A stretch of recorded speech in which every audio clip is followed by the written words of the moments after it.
అనేక సంవత్సరాలుగా చెప్తున్నారు కానీ ఇప్పటికీ దానిని పార్లమెంట్లో బిల్లు చేయడం లేదు.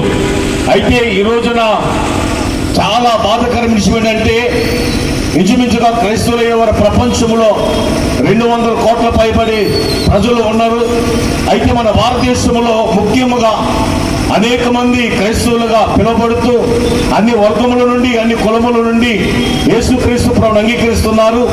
నేను ముఖ్యంగా బీసీలకి, ఓసీలకి, ఎస్సీలకి తెలియపరిచే మాట ఏంటంటే, మీరు మతం మారితే మీ కులం మారదు కాబట్టి మీ యొక్క మతము దగ్గర ప్రతి ఒక్కరు కూడా జనగణన మరి జరిగే విధానంలో మీ యొక్క మతం దగ్గర క్రైస్తవ మతం అని మాత్రం రాయాలని మీకు ప్రత్యేకంగా తెలియపరుస్తున్నాడు.